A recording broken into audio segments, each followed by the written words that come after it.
Okay, all right, let's begin. So, we're talking about partial fractions last time. Let's actually get some examples out of the way, including, I think I want to talk about this one.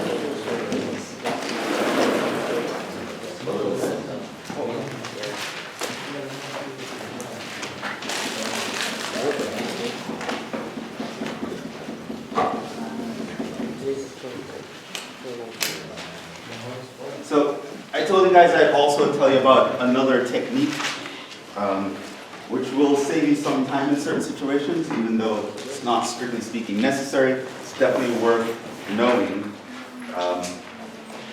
So I figured we already know the answer for this one, so let me illustrate with this one how you would actually get to the answer using this little technique.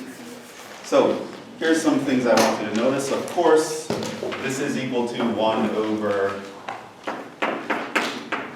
x minus 3x minus 2. So we knew that much. And according to our partial fractions method, which I'm not going to go over because it takes a long time to actually write that down, we did that last time, you would break it up like this, right? Here's what I want you to notice. If we decided to multiply both sides by not the entire denominator, but the denominator under a specifically, so if I were to multiply by, say, x minus 3, what you would end up with is 1 over x minus 2 is equal to a plus b x minus 3 over x minus 2. And now what you'll notice is that a is all by its lonesome, and it turns out, with the way things are, x equals 3 would actually be a pretty convenient term to plug in. So now if I plug in x equals 3, we would get, well, 1 over 3 minus 2 is equal to, well, a. You get a right away. Right? One way you can write this is to write it as, say, 1 over x minus 2, but you just evaluate it at x equals 3. And moreover, I want you to notice that x equals 3 is the number that would make the denominator under a equal 0. Now, you'll also notice that I could have done the same thing for b. I'm going to tie this all up into a very neat package right away, but I just want you to notice where this idea is coming from. Because once I can tell you what it is, it's almost going to be like magic. Just want to show it's not magic, it's like it's algebra. So another thing you'll notice is that I could have done the same thing instead by multiplying by x minus 2.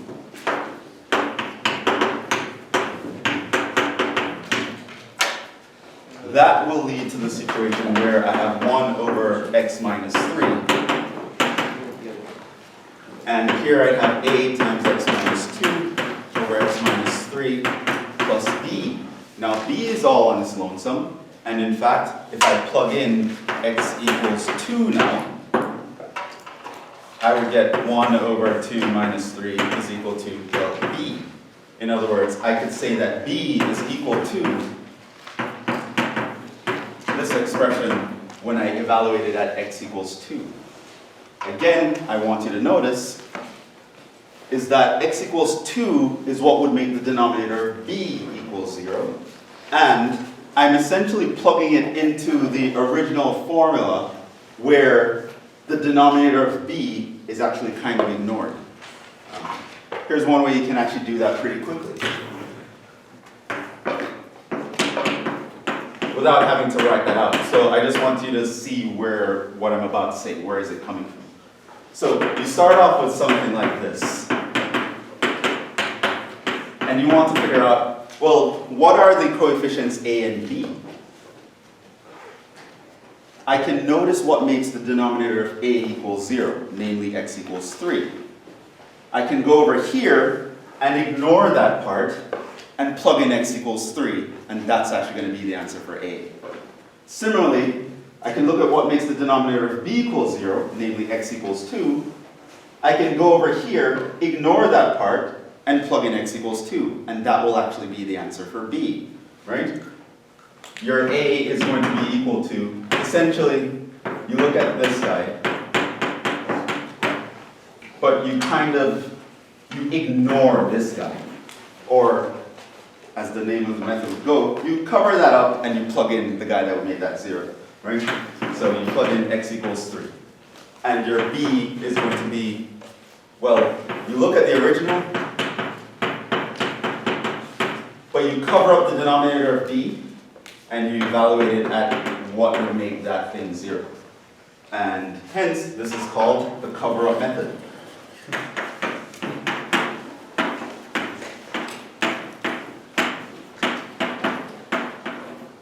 It's a way that you can find the coefficients by just covering up convenient parts of a fraction that you have. So for example, let me give you another example. So look how quickly I can find the coefficients of this new thing that I'm going to put down, this random thing. Let's say I have 5 over x minus 2 times x plus 3, right? I know that's going to break up into something over x minus 2 and something over x plus 3. But what I'm going to do, figure out what makes this 0, x equals 2. Cover that up, plug in x equals 2. I would get 5 over 5. That's what's the coefficient. What's going to make that 0? Well, x equals minus 3. Cover that up, plug in minus 3. You get minus 1. Work it out the long way, and you'll see that that's the answer. This is called the cover-up method. I literally figured it out by covering up different parts and plugging in 0. Yes? Does this work for higher powers of the numerator as well? So like if you had like a bx plus c. The numerator is not the important thing to pay attention to. For this method to work, the denominator has to behave a certain way. So that's what, yeah, it looks like magic. Like, does that always work? Unfortunately, it does not. So that's the cover-up method though. When does this work?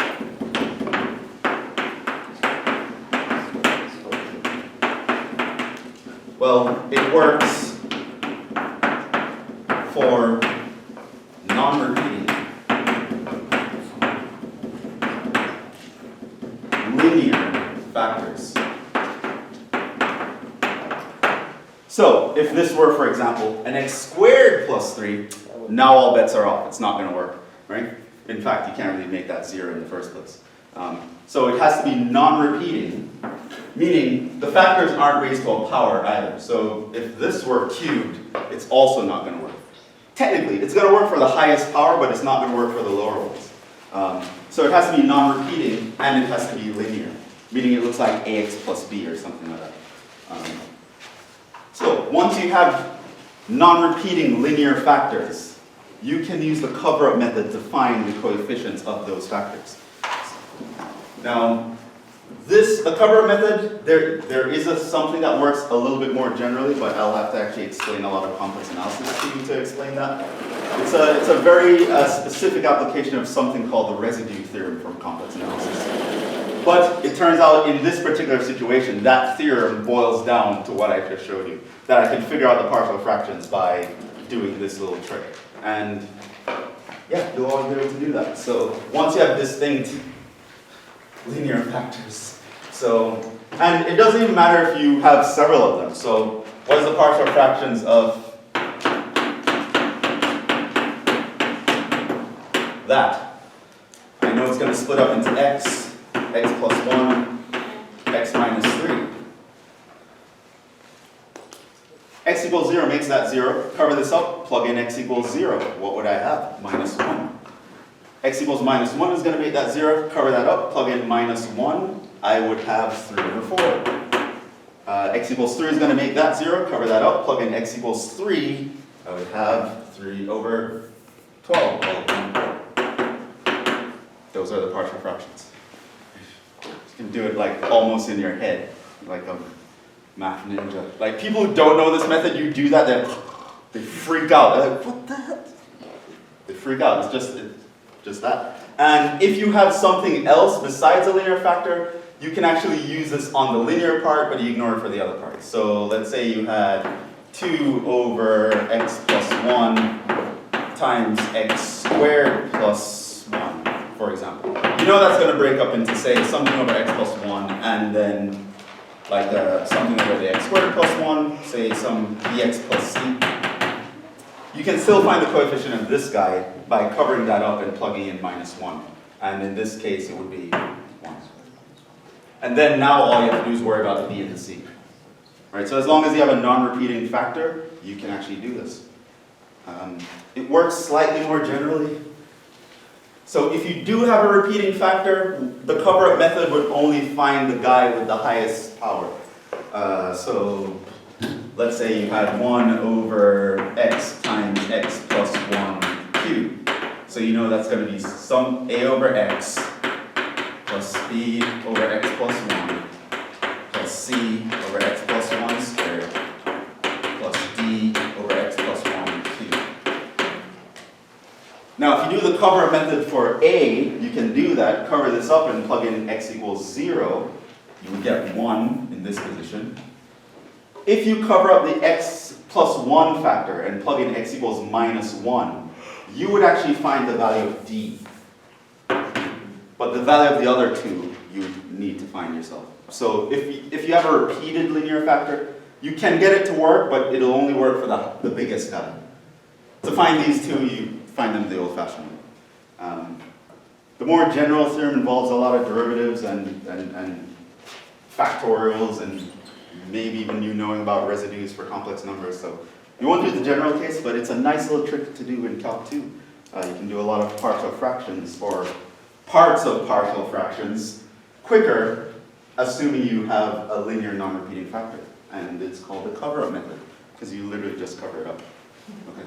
So,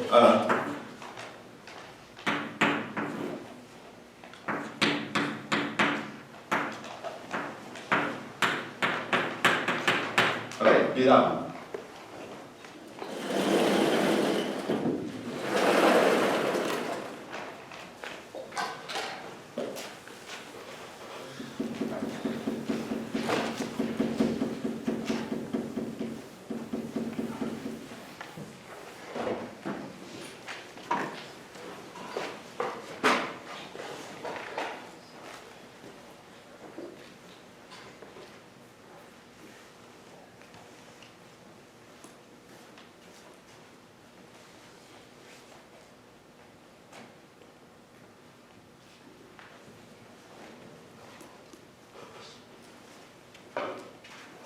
Got it yet?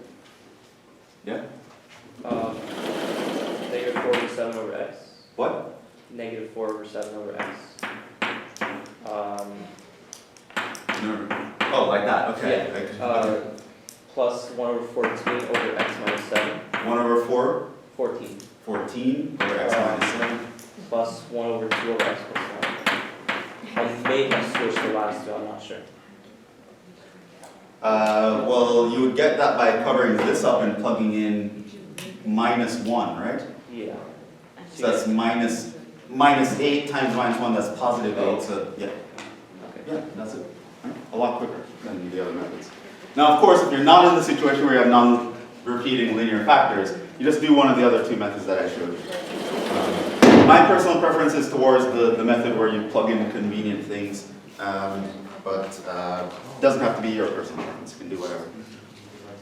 But the two main methods I showed you last time are usually the go-to. If you find yourself in one of these situations, you can actually get to the answer a lot quicker. That's it's just a trick that you now know. It's called the cover-up method.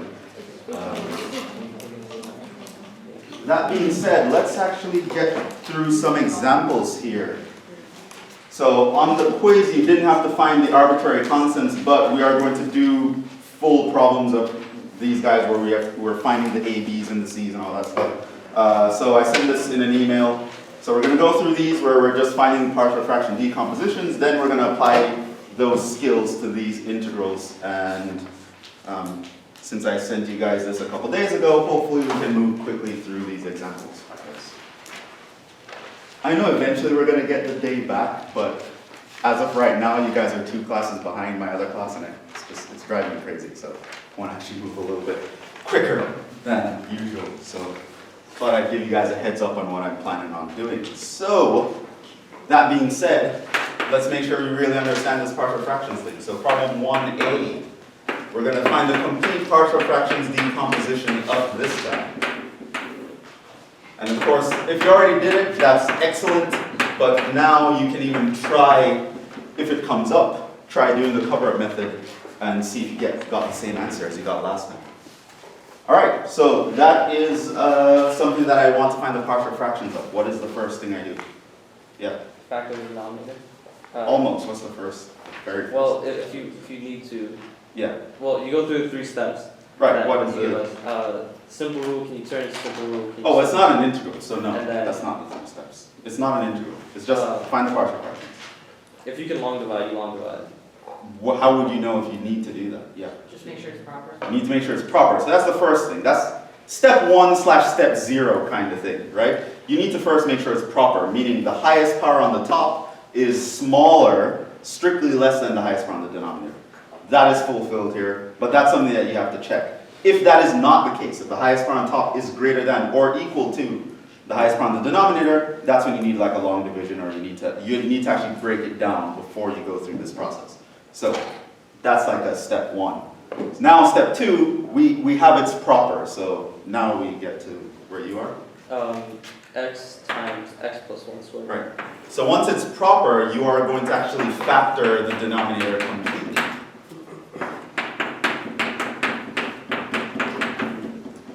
And then you are going to break that up according to the process that was mentioned. How would this one break up? A over x plus B over x plus C over x plus 1 squared. Right. So remember, you break it up into separate fractions where each factor in the denominator is one of the denominator of the smaller fractions. If you have a factor raised to a power, this is called a repeated factor, then you have to count up to the multiplicity of that factor. And now you have to find the A, B, and the C. And now we also have the cover-up method. So some of these we can actually get out of the way pretty quickly. So which ones can we find quickly here? A and C. A and C we can find very quickly. How would I find A? 0 is the thing I need to plug in. I'm going to cover up the denominator of A, and I'm going to plug in 0 here. So that's going to give me what? 6.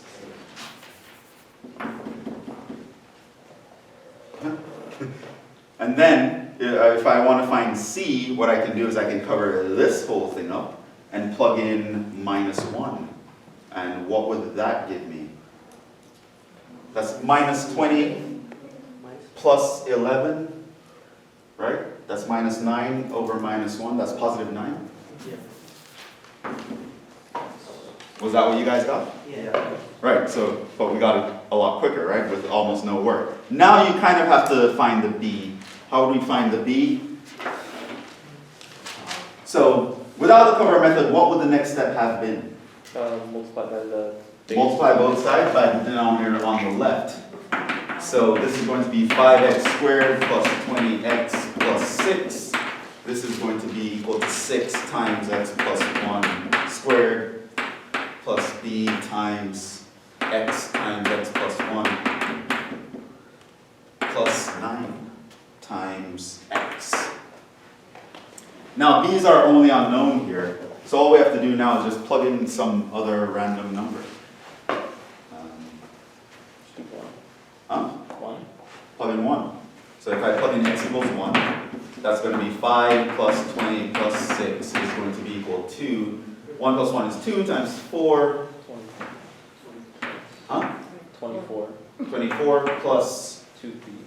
2b plus 9. Okay, and now I'm going to, Negative 1 is equal to b. that's all negative 1? Yeah. Yeah. Oh, you just told me that. Okay, so now that's just going to be the partial fractions of this guy. I'll call it P. So P is going to be equal to 6 over x minus 1 over x plus 1 plus 9 over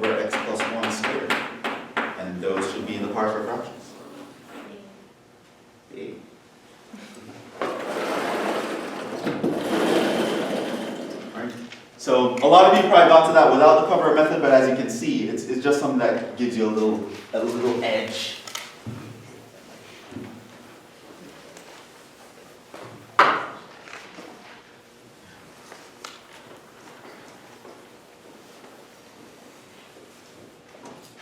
Let's do 1B.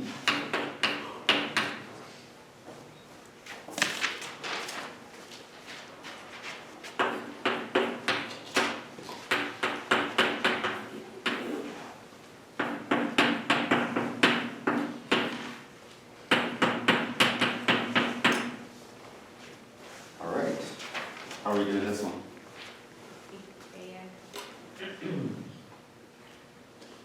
Yeah? Could we do AX plus B and then plus CX plus B? No, so step one would be to check that it's proper. Is it proper? Yes. Yes. What's the next step? Factor denominator? Factor denominator completely. Is the denominator factored completely? No. No. No.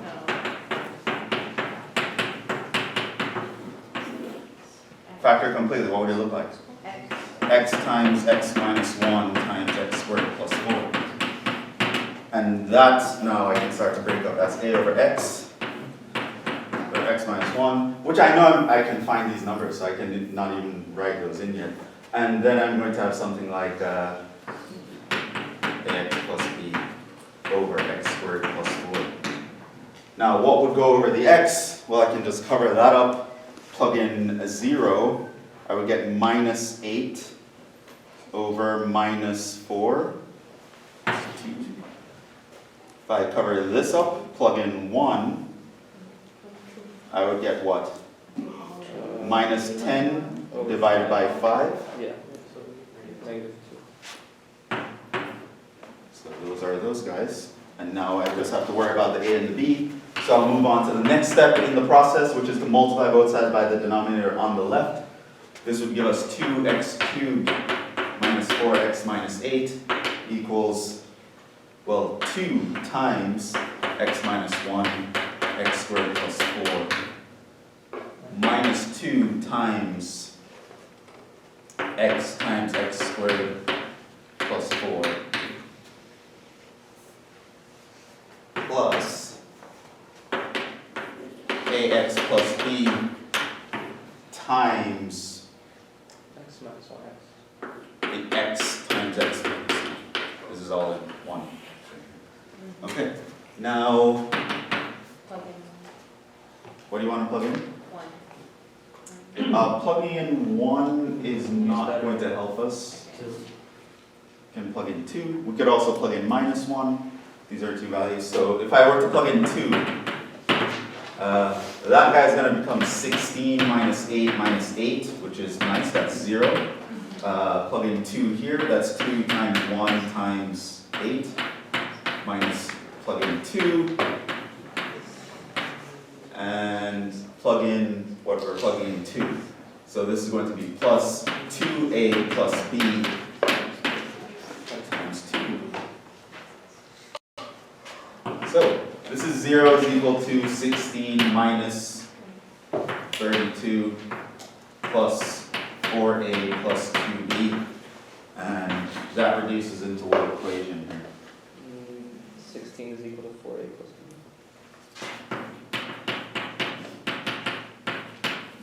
Can divide by 2 everywhere, so that's 8 is equal to 2a plus b. And I'll just put a pin in this one. I'm going to keep that around eventually. And then I'm going to come back to that.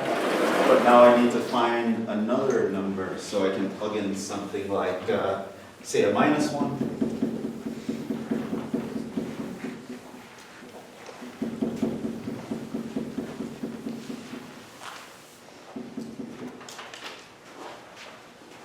X equals minus 1. Into the original, the very top, that's going to be minus 2 plus 4 minus 8. That's 2 times minus 2 times 5 minus 2 times minus 1 times 5 plus, I'm plugging in minus 1, so that's minus a plus b times, plug in a -1, so that's 2. So that is -10 plus 4. This is -20. This is plus 10. This is -2a plus 2b. So this is going to be a -10, which I move it over here, it becomes a positive 10. -2a plus 2b. And I could say divide both sides by 2. And I would get 2 is equal to -a plus b. And that's my second equation. And then I'm going to, below it, write my other equation, 2a plus b. That's this guy. And now, of course, that would mean, if I add these two, 10 is equal to, subtract these two. 8 minus that is 6. This minus that is 3a. This minus that goes away, so I get that my a is 1/2. And then my b is going to be,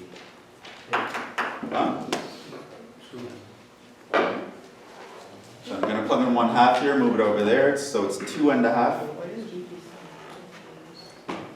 So that's what? 5 over 2. And so, I call this b.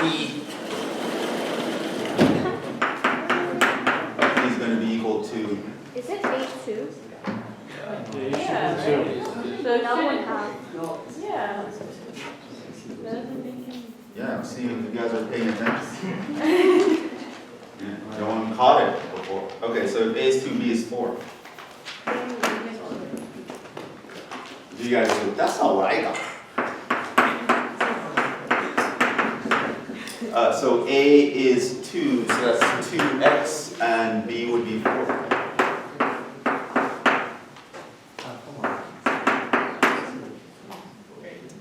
And that's the first part of the question.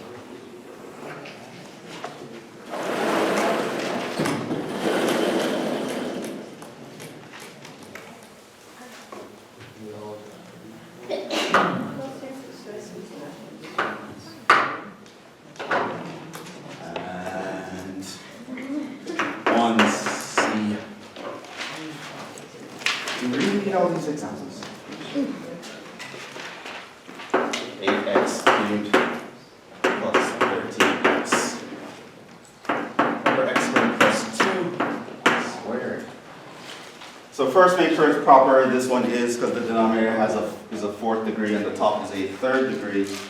So, and the denominator here is pretty much fully factored. So we can immediately start breaking it up. What would the pieces look like here?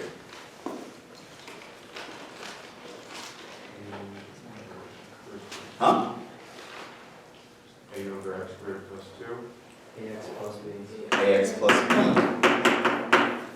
over x squared plus 2. CX plus D. cx plus b over x squared plus 2 squared. That's how that would break up.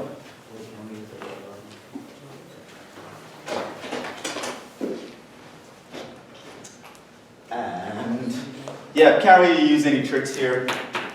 Cover method isn't going to save us, so I'm going to multiply both sides by the denominator on the left.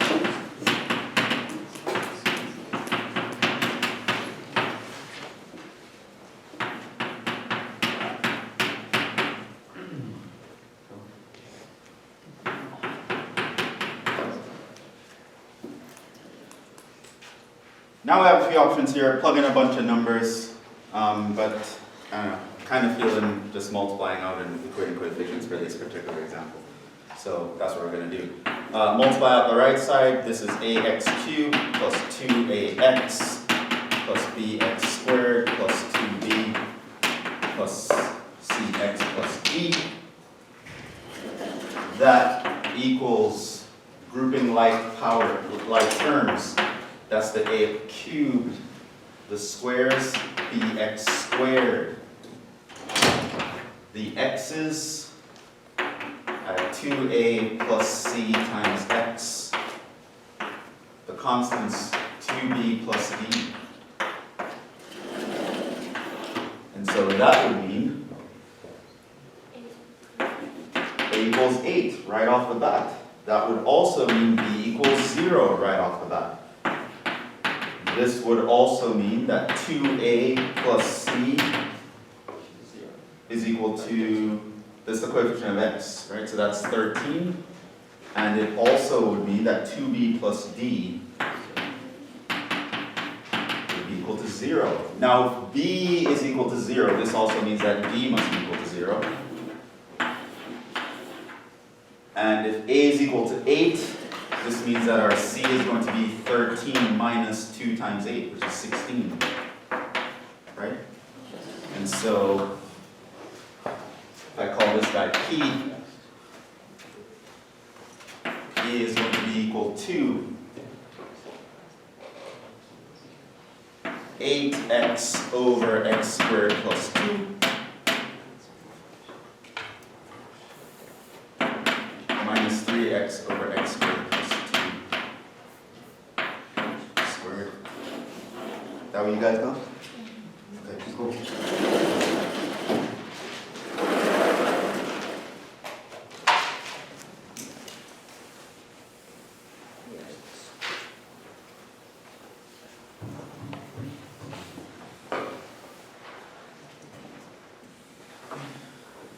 We're all in agreement, probably not wrong. If you did get something wrong, now is the opportunity to kind of see where you did something different, where you might be able to pick up on your mistake.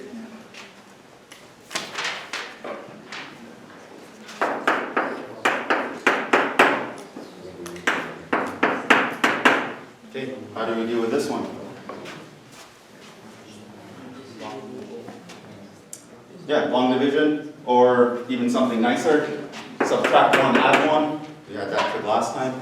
This will actually be 1 plus 1 over x minus 1 times x plus 1, which was 1 plus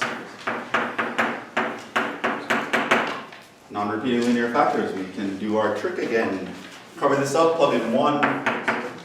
Cover that up, plug in minus 1. That's your partial fractions.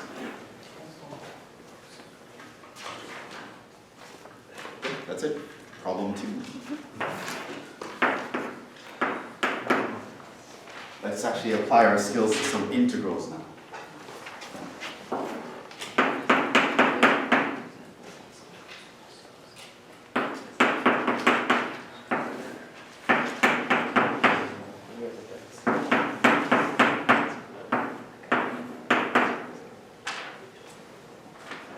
Okay, go.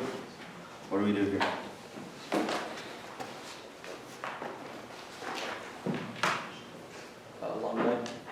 Long divide. Can we do it with the algebra way? Anyone see the algebra way to do it? Subtract x plus 5, and then the same thing plus x plus 5, or whatever it is. Make put the denominator in the numerator. You put the denominator in the numerator. So you're going to put in the 4x squared minus 4x minus 3. So that matches up with the denominator, 4x squared minus 4x minus 3, which you know is going to give you the 1. But the original wasn't that, so now you have to realize, how do I fix that? Plus x minus 5. Yeah, plus 5. Add an x and add a 5. Right? The x plus this is going to give you back the minus 3x, and the plus 5 minus 3 is going to give you back 2. So now, this I can split into 2 fractions. Where the first one's going to cancel and give me a 1. Of course, if you did the long division on that, you'll get the same thing. Take it a little bit longer, but probably not too much longer. So if you're really good at long division, you're losing maybe half a minute here. Not the end of the world. So this will be the integral of 1 plus x plus 5 over 4x squared minus 4x minus 3.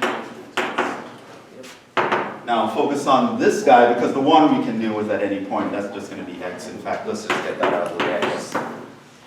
What do we do now for this guy? Alright, now, sure, I would think of u sub first. The substitution would be 8x minus 4, which is, can't really get that. That's not really going to be nice. So then I'll just kind of do partial fractions. Does the denominator factor? Yes. Into what? 2x minus 3 plus 1. 2x minus 3 Yeah. and 2x plus 1. It gives me minus 6 plus 2. Yeah, that works. Those are the guys. So I can put these over 2x minus 3 and 2x plus 1. And I could even do the cover-up method. These are non-repeating linear factors. I am just going to plug in, to get this to be 0, 3 over 2 into that. So I'm going to get 3 over 2 plus 5 over 4. And to make this 0, my x needs to be minus a half. So I'm going to cover this up and plug in minus a half. That's minus a half plus 5 over minus 4. So that would actually be what these guys break up into. So that's going to be a fraction.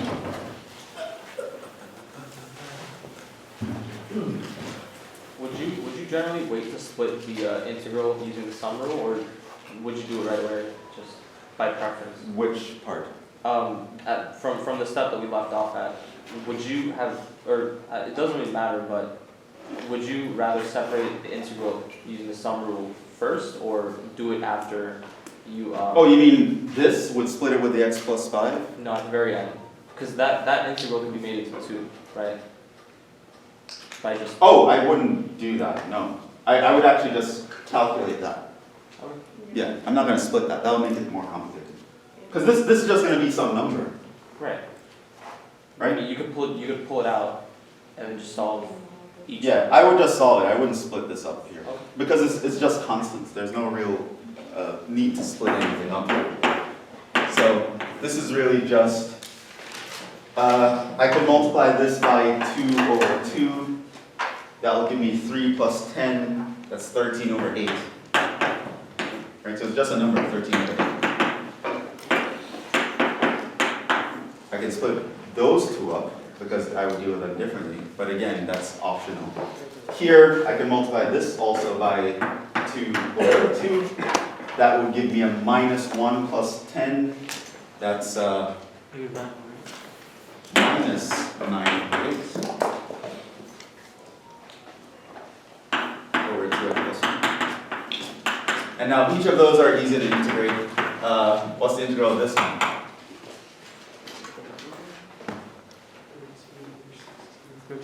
13 over 16 ln of. That's what I have 2x minus 2. This one? Okay, where's the over 16 coming from? That's the 2 5 when you, Huh? when you take the root. Right, because technically there's a substitution that happens here. Your u is equal to 2x minus 3. Your du is going to be 2 dx, and you'd have to divide out that half.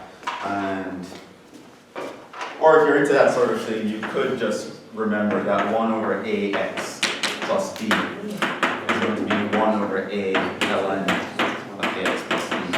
Again, via substitution. But yeah, so you'll end up dividing by 2 because your du would be 2.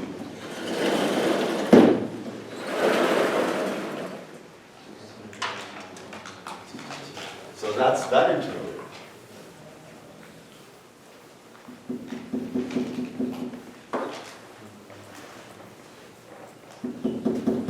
So,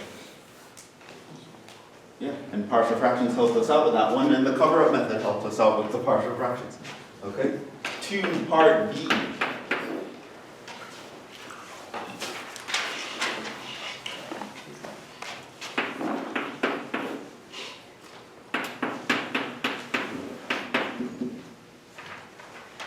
What do we do here?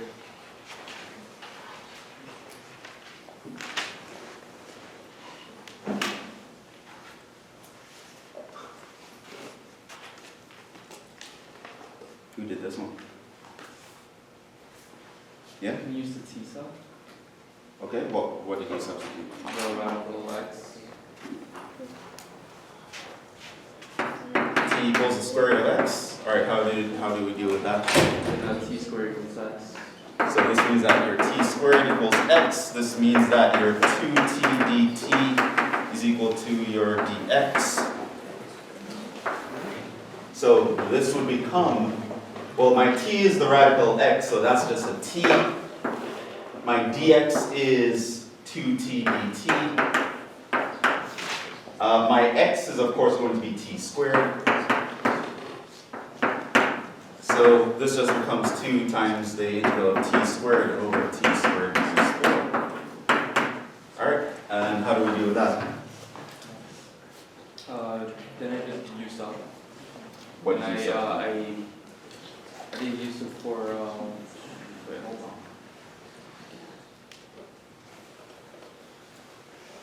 on. Regular substitution isn't going to work out for you. Oh, I did long division actually. Right, so So, you would think substitution first, yeah. but again, this wasn't terribly complicated. If a substitution was going to work here, it probably would have worked there in the original.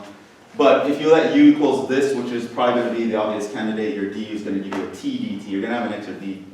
You're going to have an extra t. You're going to actually put in back the radical, and you probably go back to the first part. So substitution does not work, which means now I want to think of something else.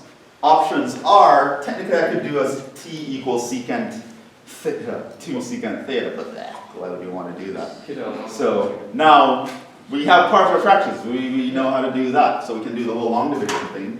Subtract 4 and add 4. And so this is going to be 2 times the integral of 1 plus 4 over, after that, right? And we also know how that's going to pan out. Cover that up, plug in t equals 2. Cover that up, plug in t equals minus 2. That's our guy. So it's 2t plus ln of t minus 2 minus ln of t plus 2. And now you just plug in your t is equal to radical x. So this is 2 times square root of x plus ln of, let's combine these ln's to save space here.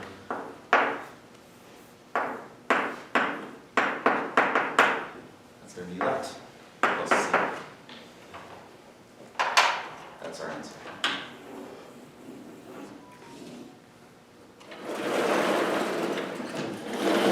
So it's like partial fractions, but again, as you can see, a lot of the times we can kind of do it in our head. We don't have to do a partial fractions process separately. And especially with the cover method, it's pretty easy to get that all done in one nice, neat little package.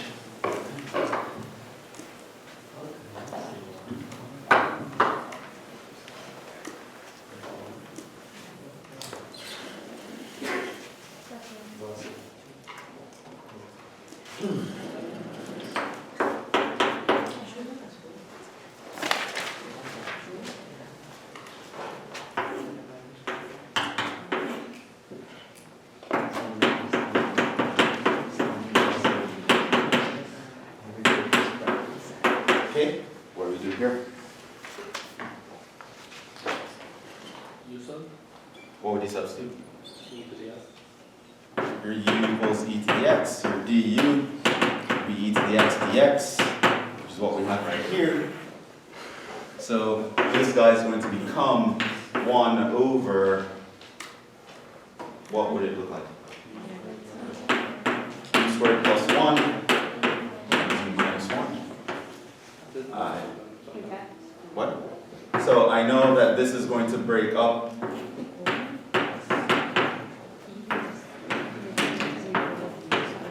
Now I can use the cover method for this part, cover that up and plug in u equals 1. So that's going to give us a half. As for what's on top of this, we know au plus b, u because it's the u variable. So what I want to do now is figure out what would that guy be. So I know that 1 over u squared plus 1 times u minus 1 is supposed to be equal to au plus b over u squared plus 1 plus a half over u minus 1. This means 1 is going to be equal to au plus b times u minus 1 plus a half times u squared.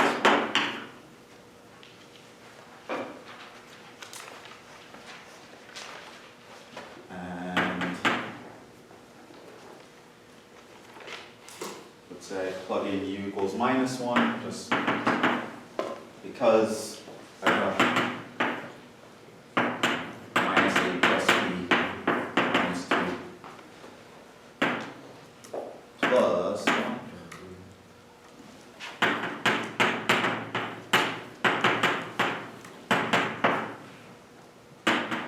Where I have a minus b would be equal to 0. And if I plug in some other number, I guess, if I plug in u equals 2, it's 2a plus b plus 5 over 2.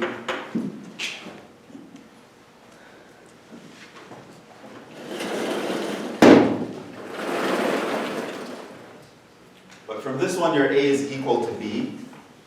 So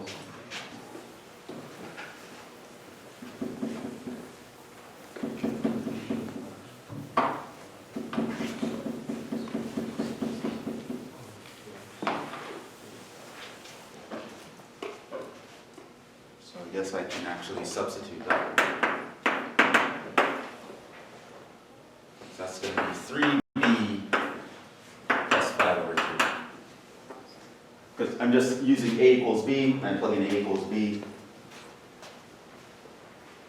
So now I have 2 over 2 minus 5 over 2, that's minus 3 over 2, equals 3b. Divide both sides by 3. So your b equals minus a half equals your a.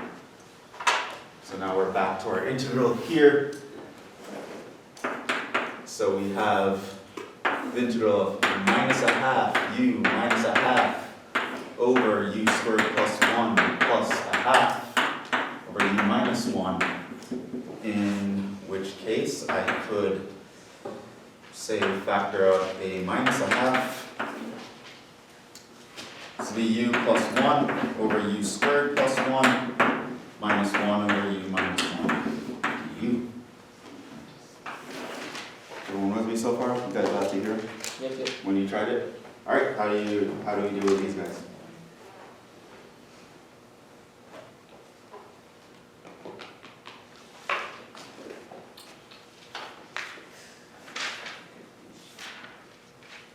Well, this part's going to be easy. So how do you do the first part? I substituted it again. What did you substitute? U squared plus 1. Okay, and then what happened? You get the derivative as 2u du, or I substitute w for u squared plus 1 and from there, let's see, you should get, so I don't have it organized the same way as that, but the left side should turn into negative a quarter of times the integral of 1 over w dw. How do you have it? I think I did it wrong entirely, to be honest. Like, you don't have a line that looks like this at all? Nothing close? Something close, not quite that. Yeah. Maybe I'll split the fraction, the u plus 1, How? u over u squared plus 1, and then plus 1 over u squared plus 1. And then you can do that same thing you're talking about, but the u cancels out in the first one.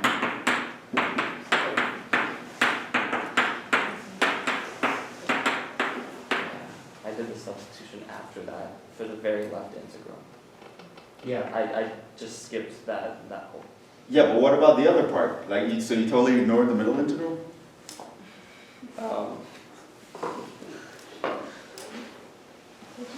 Yeah, so you get here, you think a substitution, but of course your derivative is going to give you a u. The plus 1 is extra. So I would just separate it. Right? And Which, on top of that, that's actually something nice to be separated anyway, right? Because we know what this is also. yeah, you can decompose that, right? Or use partial fraction composition. No, it's like No. Oh, wait. Yeah. That's the inverse tangent, right? Remember? It's one of those rules Jhevon forced me to memorize. That's the inverse tangent, right? Substitution on this guy, that's inverse tangent, that's an ln. Here I'm going to do like w equals u squared plus 1 or whatever, and I'm going to end up with, well, 1/2 ln of u squared plus 1 plus the tan inverse of u minus ln of u minus 1.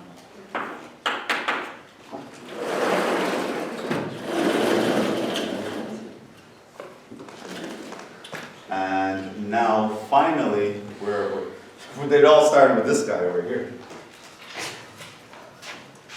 So our u was e to the x, so the final answer is going to be equals minus 1/2 ln of e to the 2x plus 1 plus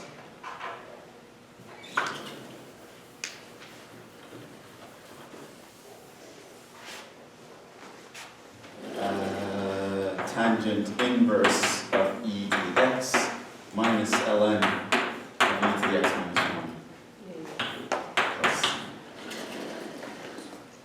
That's the answer.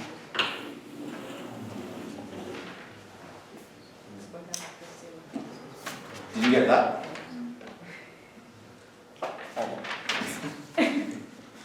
Close enough. Unless it's a quiz, then it's like you're just dead. Yeah, But if it was on a test, maybe you would have been close enough. Maybe.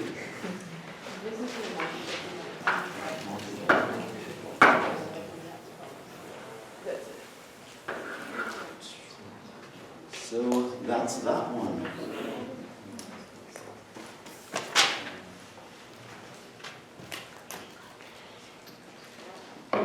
D.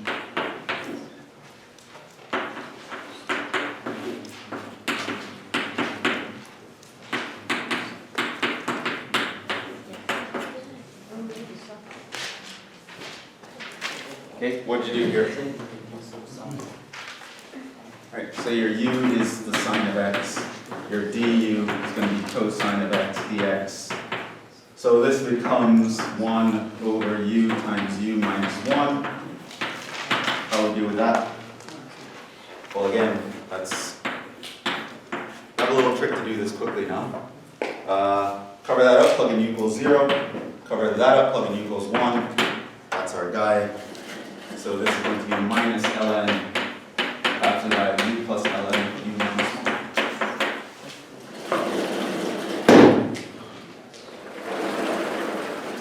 And that one's not so bad.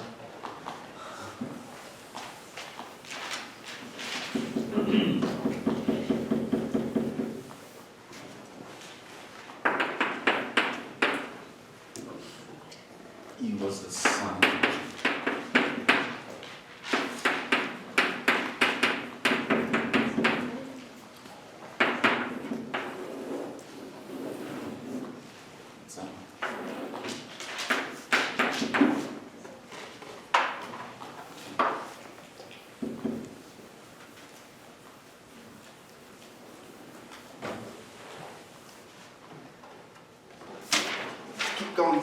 Let's keep up the momentum. Okay, so here is a problem that we have done before with trig substitution, but I specifically requested not to use trig substitution because we already did it with trig substitution in a previous class.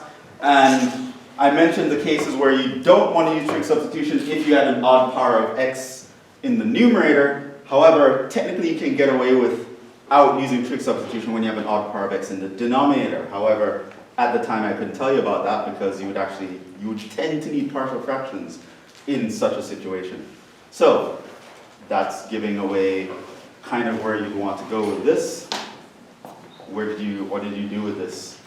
U sub, What would you substitute? root 1 plus x squared. I don't know how to do u squared, so Okay. yeah. So if you do u equals the square root of 1 plus x squared, you can then square both sides either way. Yeah, so u squared equals that. Your 2u du 2x. is 2x dx. The 2's cancel. So I can replace x dx with u du. How do I get that to work? We don't have an x dx. You can move the 1 from u squared, so you can get u squared minus 1 is equal to x squared. Wait. Yeah? Oh no, just move the make it u over x du is equal to dx, and you could plug that in. Okay. You should get just u. So the top du. is going to be u, the bottom is actually going to be x squared, and this is u du, right? Yeah, I think. And how do I deal with the x squared? Right, because what I did was, you say u over x du is equal to dx. So this gets replaced by u over x. The x times this x gives me the x squared. And then the u is here, and then the u from this is there. So we have x squared in the denominator. What do? X squared is equal to u squared minus Right, just solve for it from here. So this comes down to u squared over, your x squared solved from here is actually u squared minus 1. And that guy is super familiar. That's going to break up into 1 plus.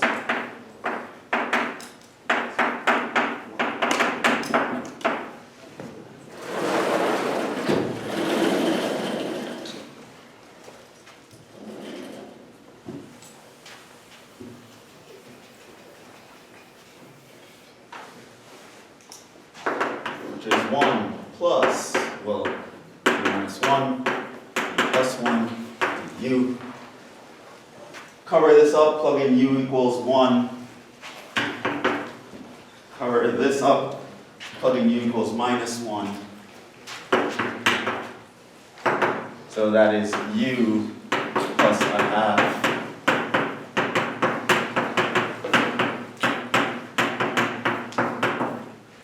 Where our u is not this guy, our u is that guy.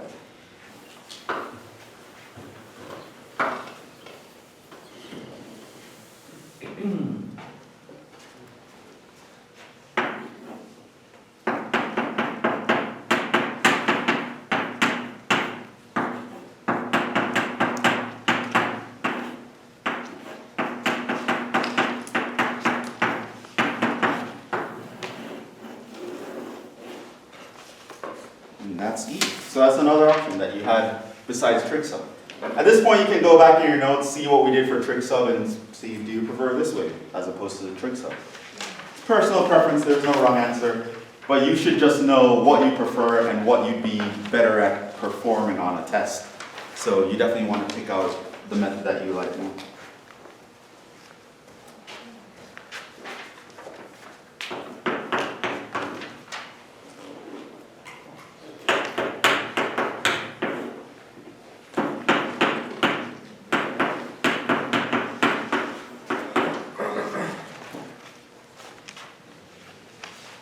Okay, how do we do this one?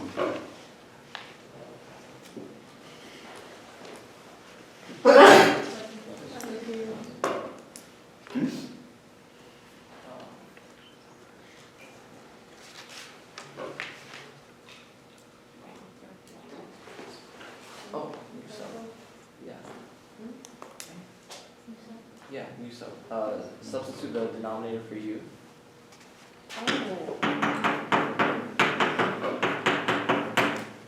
Or du would be? 3x plus 3 dx. And take 3 out of each factor 3, you have x squared plus 1 on top. Alright, so this is just actually 1/3, 1 over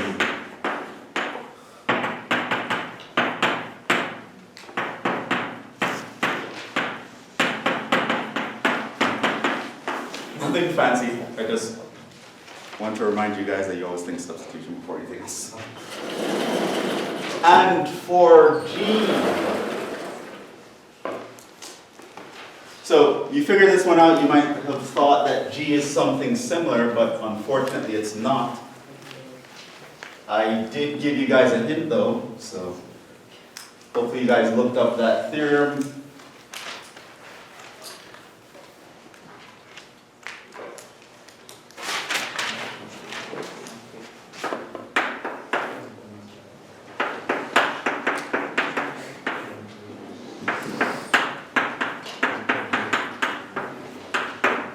So I see that I would think substitution, u equals the denominator to give me 3x squared minus 2, and that doesn't really mesh with the top. I mean, you could kind of split it up to get it to work, but I'd probably start thinking of something else. And the hint was use the rational roots theorem, so maybe someone wants to explain to me what that is and how it helps. So, the rational roots theorem says that the zeros of the polynomial can be the factors of the highest degree and then the lowest degree. So it would be x cubed and then 4. Factors of what? So what are you trying to So factor? the coefficient of x cubed would be 1, so the factor should be 1. And then, also plus. So we're looking at x cubed minus 2x minus 4. Yeah, so the factors You want to factor that? Yeah. So the rational roots theorem says? So the rational roots theorem says, so for x cubed, the factors for that would be just 1, because the coefficient there is 1. And then the coefficient for negative 4 would be just 2, 1, 4. So then, I believe the rational roots theorem says that the last factors divided by the first factors plus and minus equals the zeros of a polynomial. Not exactly, but that's kind of the idea here. Okay. So the rational roots theorem says, if there exists any rational roots, that is the form that they would take. You're not guaranteed that it'll actually work out. But if you have a root that's going to be a fraction, that's going to be the form that it will take on. So the possible roots here are of the following form. They will be a factor of the constant term divided by a factor of the leading coefficient. The factors of the constant term are 1, 2, and 4. The factors of the leading coefficient, well, that's just 1, which means these guys are all possible roots, meaning x equals one of these guys is potentially a 0 of this function, meaning when you plug in that x value, you would get 0. Did any of these actually work? 2, positive 2. So if you try x equals 2, which is positive 2, shows up here, what's going to happen is you would have 8 minus 4 minus 4, and you get 0, which is ding, ding, ding. That's important. That's what you want. Right? Obviously, 1 doesn't work. Would 4 have worked? I don't know. But, No. so, now that you've found a root, so the possible roots are the factors of this guy divided by the factors of that guy. Now that we've found one, what do we do with it? Yeah. Do you do long division?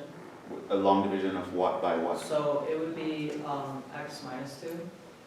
So, right? So, well, actually, wait, no, we don't need to do that. Never mind, we don't need to do that. I say long divide x to the third minus 2x minus 4 by x minus 2.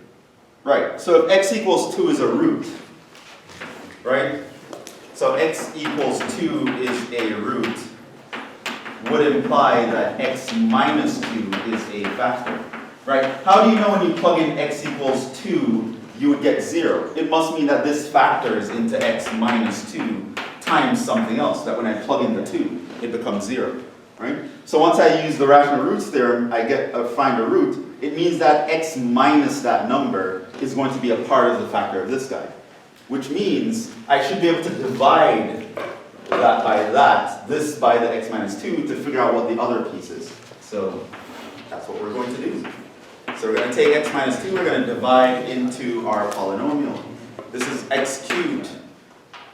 We do not have an x squared, but we need the placeholder. So there's a plus 0x squared.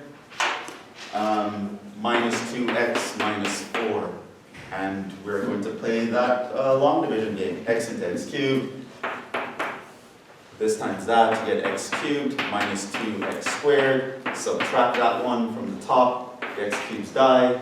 You have 0x squared plus 2x squared. That's 2x squared. X into this goes plus 2x. 2x times this, you get 2x squared. 2x times that, you get minus 4x. Subtract that from the top. The 2x squares die. Minus 2 plus 4x gives us 2x. X into that goes plus 2. 2 times this is 2x. 2 times this is minus 4. Subtract that. The 2x's die, and then the minus 4 plus 4 gives you 0, which that should happen.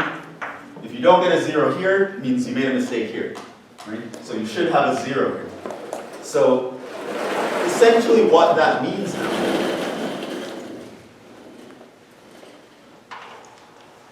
so notice what that implies.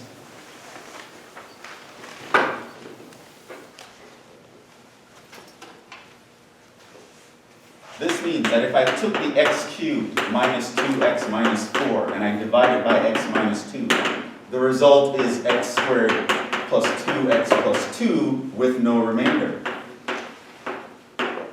Which means I can multiply both sides by the x minus 2.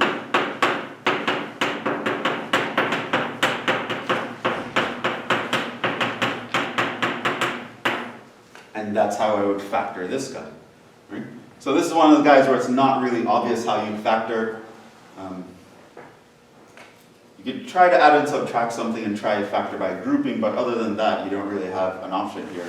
And it's probably hard to kind of see what you have to add and subtract to get that done. But the rational roots theorem provides a way to factor general polynomials. If one of these guys work out, you're in luck. Not guaranteed to work out, but it's definitely something you want to try, especially if you're in a class where you're not allowed to use calculators. What else is it going to be? This is something that you could get done by hand. That being said, now we can finally go back to this original integral. This guy actually, the denominator now, I know factors. Factors into this specifically. What about the numerator? X minus 2x plus 1. The numerator are also factors. Cancel. So the original integral is actually a somewhat smaller integral.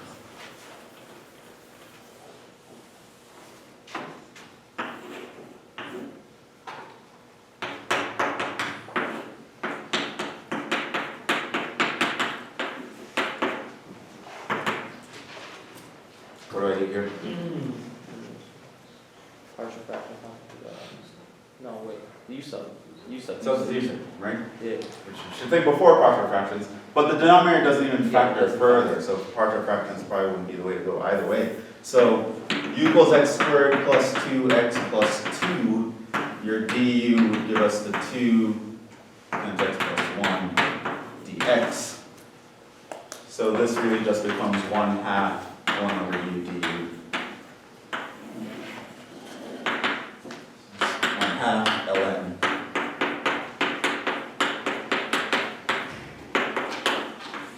That's done. So still didn't need partial fractions at the end of the day, but I want you to remember this technique from pre-calc, I guess, is where you saw this.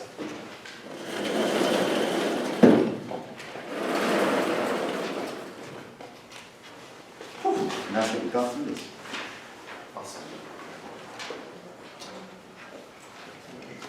So, with 10 minutes to spare, let me introduce to you the new topic, and I'll give you some examples to try out for next week.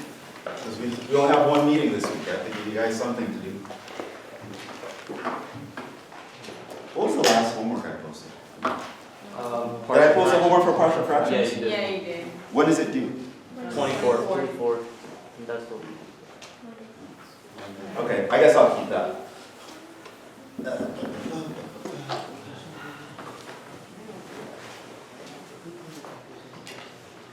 In the remaining time, I want to introduce a cool kind of substitution. Your book talks about it, but it actually doesn't mention the name of it. It just actually title or heading by the substitution, but I'm going to tell you what it's called. It's named after a famous German mathematician, Karl Weierstrass. It's called the Weierstrass substitution.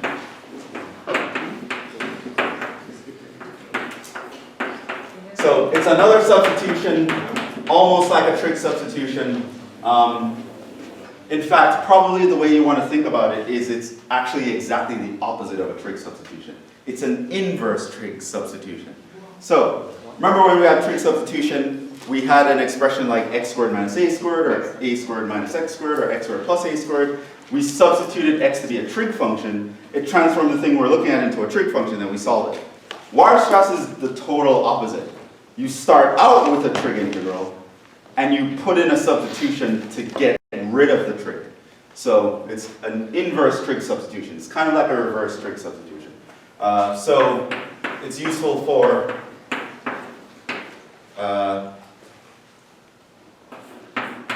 the integrals of f of x dx, where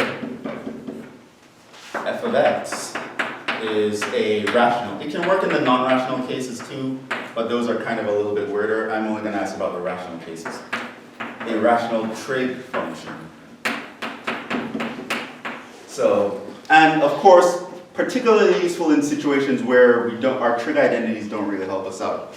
So, for example, the integral of 1 over sine x plus cosine x plus 1, for example, which is something that we're going to do, right? So we have that, and you'll notice that if you try a substitution or just try to take advantage of your trig identities, you're not really going to be able to actually do that with this guy. So what do you actually do? Sine and cosine are right there. I know they play well together, but just the structure of this integral makes it actually difficult to get a handle on them. The idea being, let's just get rid of all the trig functions altogether. And to do that, we do something called a Weierstrass substitution.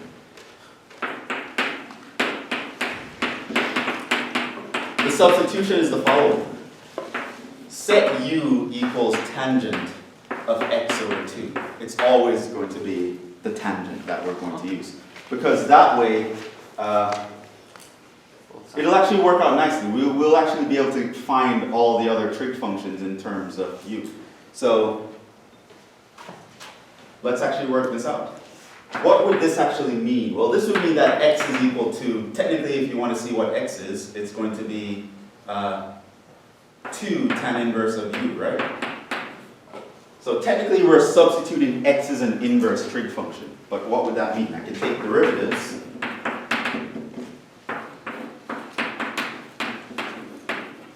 And here is the first important equation for this substitution.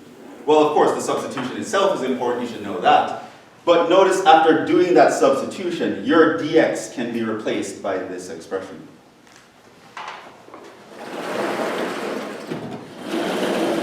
The question is, what do we replace all the other trig functions by? Well, if I can figure out what sine of x and cosine of x is, I would be able to find any of the other trig functions that show up. So whether there was a tangent or a secant or a cosecant, it doesn't actually matter. Once I can figure out how to express sine x and cosine x in terms of u, I'd be able to figure out all the other trig functions. So let me show you how to find sine x and cosine x.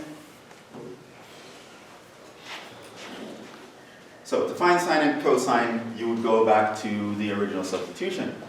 Your u is equal to tangent of x over 2. And you're going to see why we choose x over 2 specifically. What this means, you can think of this as u over 1. Tangent is opposite over adjacent. It means that we can have a triangle where the angle is x over 2. Opposite is u, adjacent is this. That is 1 plus u squared radical by Pythagoras' theorem. This means that your sine of x over 2 is going to be u over the square root of 1 plus u squared.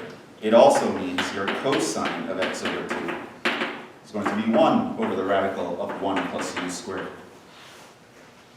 Right? Now, if the substitution were just tan x, we would have to substitute things with all these radicals in it, which is not nice, which is why the x over 2 was placed there instead. Because now we get to take advantage of the double angle formulas. So, if I wanted to find what is sine of x, well, that's really just the sine of 2 times 1 over x. and applying the double angle formula for sine, well, that's going to be 2 sine of x over 2 cosine of x over 2. So I'm going to multiply these two together and multiply by 2. That gives us 2u over 1 plus u squared. So with this substitution, I can replace all instances of sine x with this expression. What about the cosine? Well, cosine of x, again, I think of that as cosine of 2 times x over 2. And that's going to be cosine squared x over 2 minus sine squared x over 2. So that's going to be 1 over 1 plus u squared minus u over 1 plus u squared. And so we end up with cosine of x is replaced by this expression.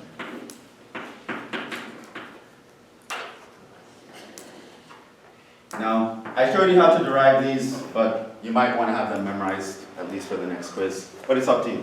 If you don't just memorize that guy, you should be able to derive everything else relatively quickly. So, with this substitution, it in fact means my x is an inverse tangent substitution, but that the consequence of that is that my dx is that, my sine of x is this, my cosine of x is that. And pretty much if I have a rational trig function, I can apply this substitution. Everywhere I see sine, replace it with this. Everywhere I see cosine, replace it with that. Everywhere I see dx, I replace it with that. It will transform this trig function into a rational function in terms of u. At which point, I would be able to do something like a partial fractions. Jhevon, for the beginning of the sign, is that 1 over x supposed to be x over 2? Or is it x over 2? This here? Yeah. Yes, this is x over 2.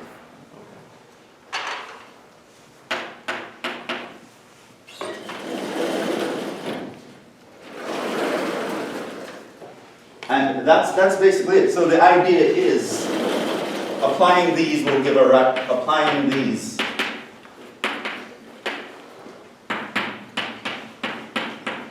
turns our integral into a rational function,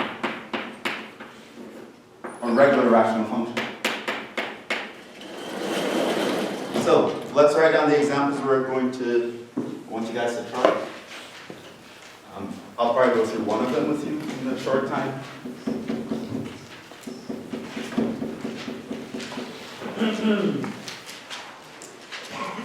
But yeah, that's basically the whole technique, just knowing those substitutions.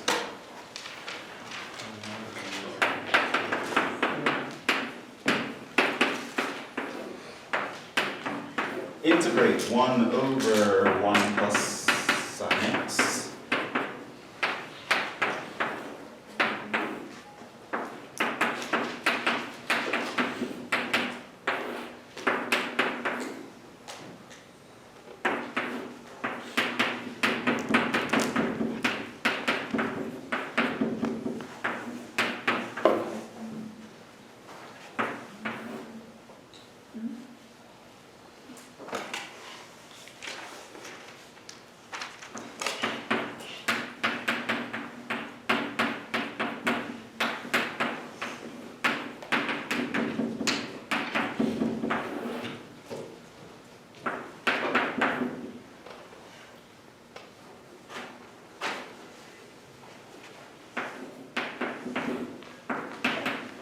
Let's do the guy that I put in the intro.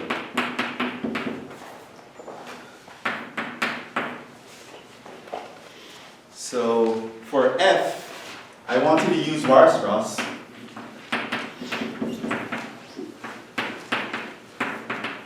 To find the integral of secant.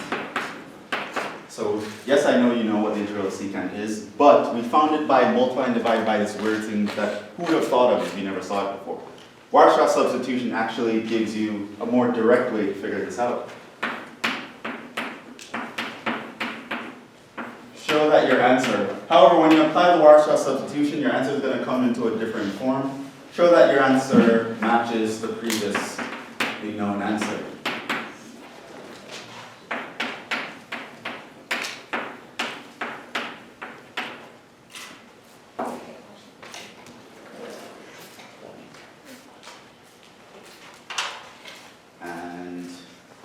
I will say A as well as D.